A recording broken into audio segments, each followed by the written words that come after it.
Deixa eu me apresentar rapidinho aqui. Meu nome é Gustavo, eu sou professor aqui no Instituto Federal e eu também sou o fundador da Quikion, né? E eu vou apresentar um pouco, então, do que a gente faz aqui no centro de pesquisa nosso, que é recém-inaugurado, mas a gente já tem alguns projetos que já estão desenvolvendo há algum tempo, né? Então, vou apresentar um pouco do que a gente faz e aí eu vou falar mais especificamente do Alimenta Cidades, que é um projeto que usa muita ciência de dados, análise de dados e a parte de predição e IA.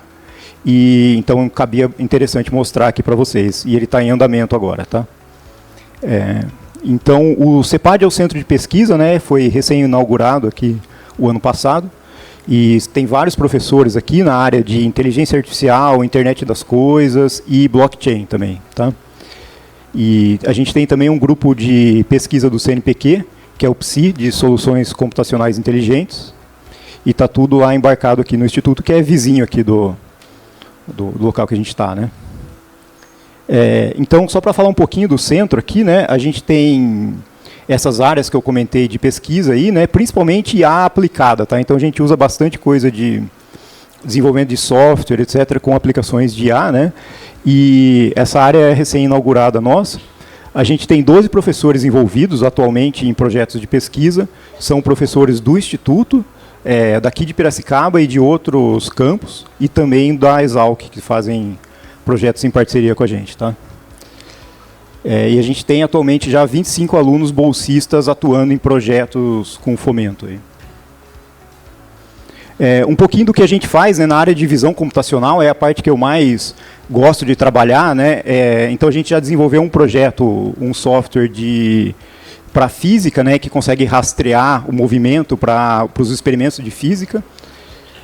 A gente tem também desenvolveu um projeto para a qualidade de grãos de café, onde a gente consegue rastrear esse grão e pegar individualmente ele para fazer a classificação da qualidade do grão. Esse foi um projeto que a gente fez junto com a Inova, né, a agência de inovação. E também tem projeto dos alunos, né, que é interessante mostrar aqui na parte de visão computacional. Eu escolhi um deles, tem vários aqui, mas teve projeto com Libras, então que consegue identificar as palavras e todas as letras em tempo real, tá? Então, isso aqui é um pouquinho do que a gente faz aqui, né? Na parte de modelo de linguagem e os LLM, né, os Large Language Models, a gente trabalha um pouco também. Então, esse aqui é um trabalho que a gente tem recentemente publicado, que é um modelo que tenta identificar quando o texto é gerado por modelos de linguagem, né? Então, a gente treinou com o ChatGPT e com o Llama, né? E a gente conseguiu resultados muito bons para notícias. Então, tentar identificar se a notícia é de humano ou se ela é criada por um modelo de linguagem. E a outra parte também que a gente usa o modelo de linguagem agora é na plataforma Nilo Peçanha. Eu faço parte também do grupo que faz essa pesquisa, né? Então, o pessoal do Instituto conhece melhor, acho que a Nilo Peçanha é a integradora geral de dados que a gente tem dos institutos, né? Então, se você quiser um recorte aí da educação no nível superior nosso, na federal, a plataforma ela engloba todos esses dados. Então, você consegue saber quantos alunos tem em cada cidade, em cada instituto, por curso, até recorte de gênero, raça, todas essas coisas estão na plataforma, né? E ela é uma plataforma muito grande, tem muitos dados, e a gente está atualmente trabalhando com linguagem natural para que as pessoas consigam encontrar mais facilmente os dados, né? Então, a plataforma tem uma quantidade extensa e às vezes a pessoa não acha a informação que ela quer, e a gente está trabalhando para que ela consiga fazer essas perguntas de forma natural e aí conseguir visualizar isso, né? Então, entra junto daquela toda discussão que teve anterior aí da questão ética e de tudo mais, de como a gente faz uma resposta que realmente enquadre no retrato que a gente tem da educação, tá?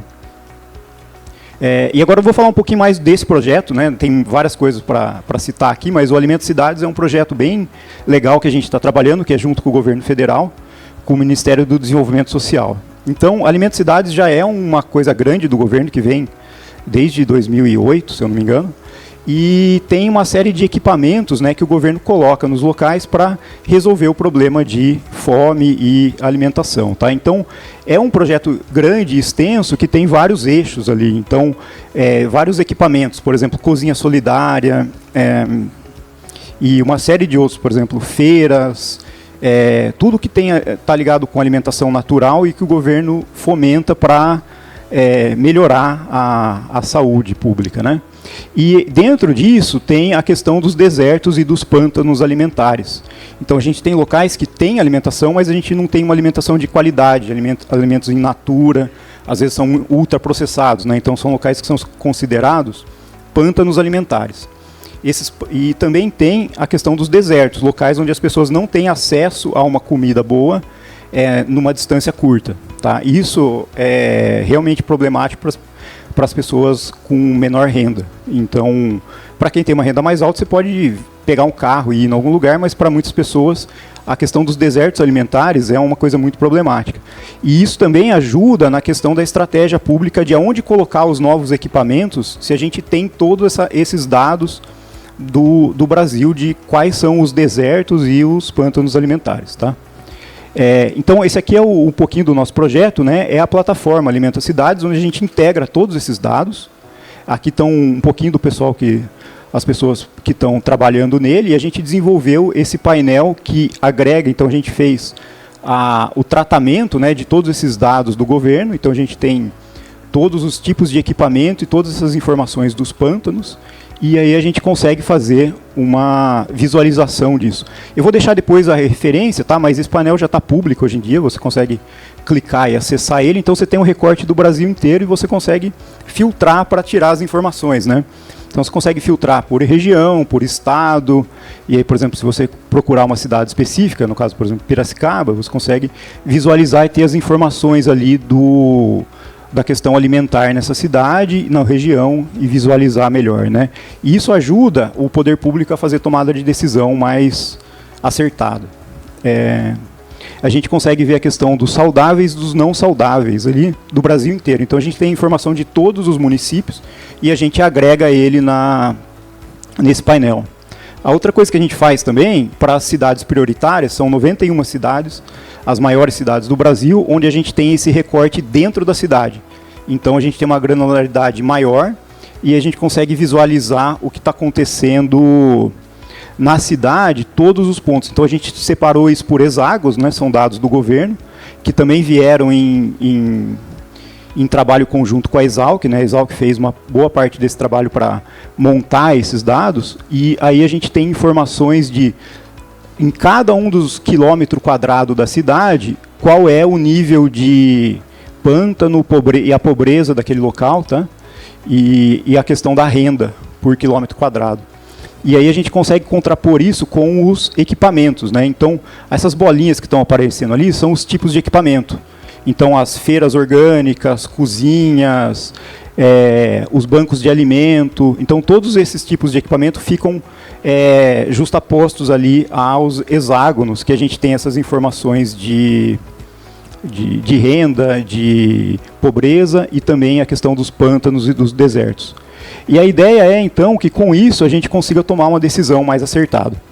Tá? E aí eu vou colocar o exemplo de Piracicaba aqui para falar um pouco mais de onde está entrando a parte de IA que a gente está utilizando, né? Então, primeiro foi a montagem desse dashboard, né, que ele passa por uma parte muito grande aí, que é análise, filtro e organizar todos esses dados que vêm, são dados públicos, mas muitas vezes eles não estão estruturados de forma que a gente consiga montar isso, né?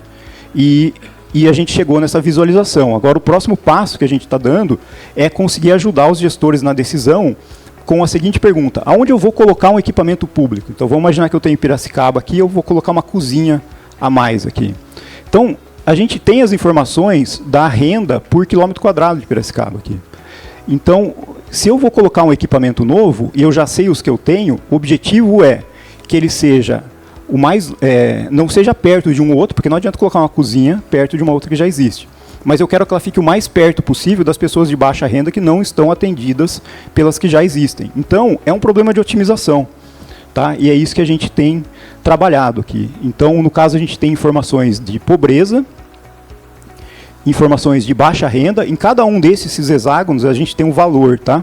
Então, existe já uma metodologia do governo para estimar essa pobreza, um valor de 0 a 1. E aí tem toda a metodologia que a Exalc também já desenvolveu para fazer esse cálculo. E aí a gente pega essas informações de renda, pobreza, e as informações de pântanos alimentares, e aí o pântano alimentar é a quantidade de estabelecimentos que a gente tem não saudáveis por 1000 habitantes naquela região, tá? E também a parte de desertos alimentares, que aí está a quantidade de estabelecimentos que oferecem comida por uma certa distância. E aí quando a gente justapõe tudo isso, qual que é o nosso objetivo? A gente quer que o novo local ele esteja o mais longe possível, vamos dizer, dos equipamentos já existentes e também o mais próximo possível das pessoas que têm essa necessidade. Então a gente vai fazer o seguinte aqui, para cada ponto específico da cidade, a gente vai fazer uma métrica de somar todos os hexágonos que a gente tem aqui. Então eu mostrei só alguns, né? Mas lógico, a gente vai ter que somar todos. E a gente usa uma equação aqui que a gente está utilizando vários parâmetros. Então a gente tem um parâmetro para pobreza, mais um parâmetro para baixa renda, mais um parâmetro para quantidade de população naquela área, porque quanto mais pessoas eu atender, melhor, certo? Quanto mais pessoas de baixa renda eu atender, melhor. E eu vou dividir pela distância, porque eu quero uma métrica que atenda prioritariamente quem está mais próximo, tá certo? E a outra etapa que a gente faz é a distância dos equipamentos. E aí, com tudo isso, a gente consegue achar o local ótimo para se colocar esse novo equipamento, tá? Então, a gente faz essa conta e a gente repete ela para todos os pontos da cidade. Então, para cada pontinho desse que eu estou mostrando, a gente repete para todos os outros. E a gente vai ter um mapa de calor, vamos dizer assim, dos pontos ótimos para se colocar um novo equipamento. E aí a gente tem um resultado desse que a gente consegue utilizar para sobrepor no mapa da cidade e então identificar os locais, e isso vai ser disponibilizado daí para os gestores, né, das cidades, para que eles consigam mapear junto com o governo onde vão ser os novos locais, tá? E aí o passo que a gente está fazendo agora, né, só para entrar, não dá para entrar muito na parte técnica aqui, mas é tentar melhorar quais são os parâmetros que a gente vai utilizar aqui. Então, vocês estão vendo que a gente tem A, B, C, D, a gente tem vários parâmetros ali. Então, será que eu quero priorizar estar mais longe de um outro equipamento que já existe, ou mais ou eu quero priorizar mais a quantidade de população que tem numa região, ou eu quero priorizar a questão da renda? Então, são todos parâmetros que a gente pode mexer que vão mudar aquele gráfico que eu mostrei anteriormente, tá? E aí, com isso, o que nós estamos trabalhando? Nós estamos usando um algoritmo evolutivo, onde cada um desses parâmetros ele é como se fosse um cromossomo ali no nosso gene. Então a gente testa várias possibilidades dessa e cruza elas. E aí a gente faz como é que funciona o algoritmo evolutivo? É muito similar a como funciona a evolução natural aqui, né? A gente tem seleção, né? Aí os que são melhores, a gente seleciona eles, a gente remove os outros, a gente cruza os melhores entre si até chegar num ótimo. E como que a gente faz isso? Qual a métrica que a gente utiliza? É o que os gestores já indicam como os pontos ótimos nas cidades que eles conhecem. Então a gente usa isso como uma métrica para explicar para a gente quais vão ser os próximos pontos que nós vamos colocar e qual seria o nosso goal aqui, o nosso objetivo, tá? E a ideia é essa, né? Então, só para... Eu tentei ser bem rápido aqui, porque a gente tem pouco tempo, né?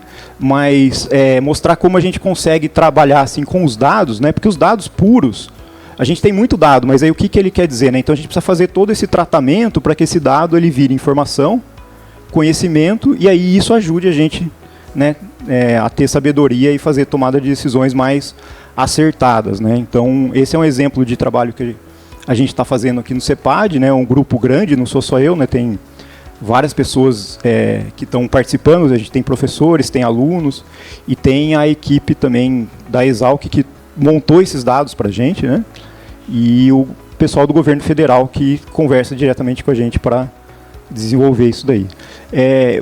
Eu agradeço vocês, pessoal, e quem quiser depois saber mais alguma coisa, aqui está o meu e-mail, né, o site aqui do nosso centro que foi recém-lançado, e tem também nos slides, depois acho que vai ser disponibilizado, né, da plataforma. Quem quiser dar uma olhadinha na plataforma, fuçar lá, ver os dados e tudo mais, tem lá o link aqui em cima para vocês acessarem, tá? Acho que está no primeiro aqui em cima. Então, e aqui o link da plataforma também, Nilo Peçanha. Então, depois quem quiser saber mais alguma coisa, é só entrar em contato comigo. Obrigado.